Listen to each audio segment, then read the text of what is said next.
See, whereas Christ is a being of light emanating from balance and is the revealer of truth, this was a being of shadow created from imbalance, a being that did not reveal the truth, but rather concealed it. This being was known as Yaldabaoth, the false god, the blind creator, the architect of illusion. So where Christ reveals, Yaldabaoth hides. Where Christ brings knowledge, Yaldabaoth spreads ignorance. Where Christ awakens, Yaldabaoth enslaves through forgetfulness. And so the world split into a dualism, one reality built on truth and the other built on illusion, like the difference between the pure programming code and the game reality it generates. Yaldabaoth believed himself to be the one true God, and according to the Gnostics, this being of shadow and lies is none other than the God of the Bible. See, this being looked around and saw only himself because he was born in ignorance, in darkness. He created dark entities of shadow known as archons and formed a world, a prison of matter, and he trapped divine sparks from the light within his creation and declared himself their ruler. He became the god of control, the god of law, the god of punishment and fear, and humanity, trapped within this holographic illusion, forgot their true origins. Now we have two forces at play in existence. The revealer, Christ, the light that exposes the illusion, awakens souls, and leads them back to the infinite through knowledge, and then the concealer, Yaldabaoth, the shadow that hides the truth,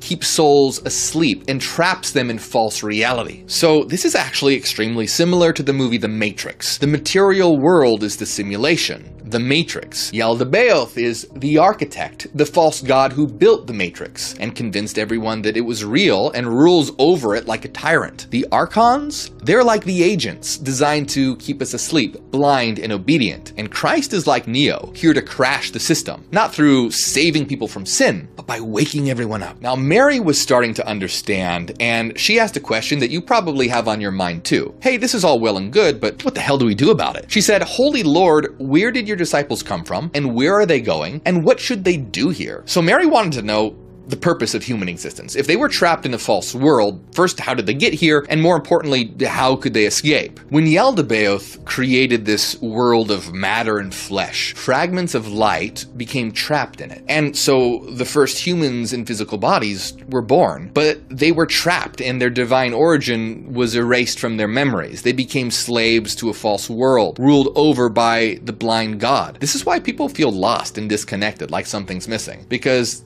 they're not from here. They are exiles from the world of light.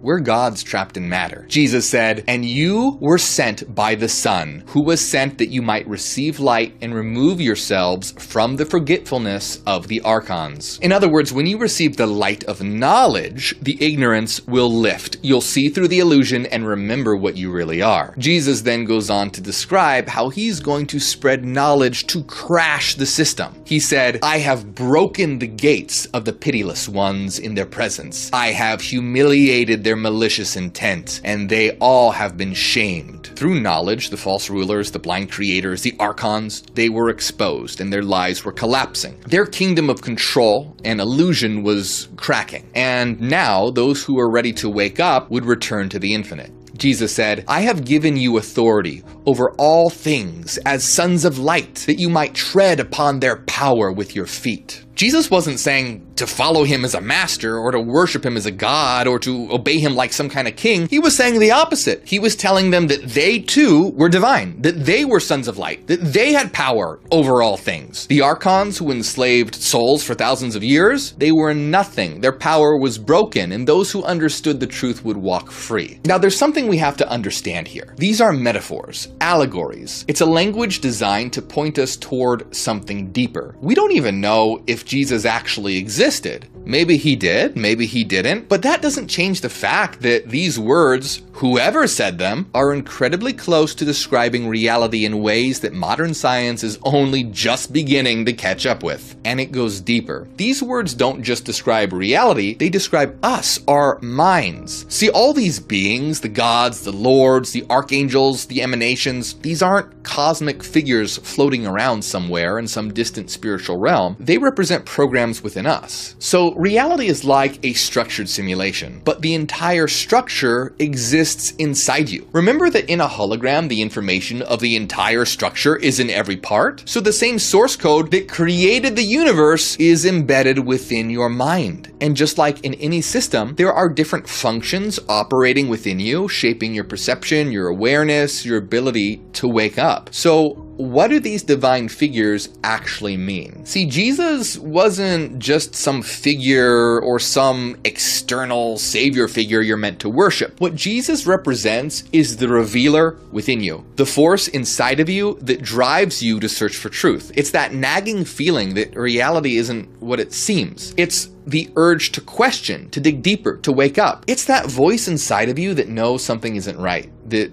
refuses to accept the illusion. It's your higher self, shaking you, shouting, trying to get you to remember. And what about Sophia? Well, she's not just some divine mother figure, she's wisdom itself. In other words, Sophia, she's truth within you, waiting to be discovered. The more you seek, the more you uncover Sophia. She's the hidden knowledge that you need to reclaim. And then we have the immortal man, Sophia's consort. This being represents truth that's fully understood and integrated. It's what happens when Sophia, or wisdom, isn't just something you know, but something you actualize. It's awakening to an actual higher level of consciousness. So, first, you question. That's the Christ function, the revealer. Then you discover what's inside, the Sophia function, the wisdom within. Then you reach a higher level of consciousness, the immortal human, the wisdom within integrated into higher consciousness. This is the process of awakening. It's about understanding how to hack and access your own code. It's not about following a religion. It's about following the codes written in your soul. The truth is inside you. The question is, are you going to become the programmer of your own mind, or are you going to let someone else write your code for you? The archons, these so-called rulers, they aren't literal beings sitting on cosmic thrones. They're distractions, fears, ignorance, the limiting programs. Because since the moment you were born, your mind's been programmed. Parents, teachers, religious leaders, media, they're all feeding you lines of code, shaping your perception of reality, telling you who you are, what to believe, what's possible, what isn't, installing limits, restrictions, walls. But the truth is that you were meant to reclaim your source code, to rewrite the illusion, and to break the fake programs and install truth. So ask yourself this: are you ready to wake up and take control, or are you gonna keep running a program written by someone else? But if you want to know just how far Jesus went to help others break out of the illusion, watch my video on the secret magic of Jesus Christ.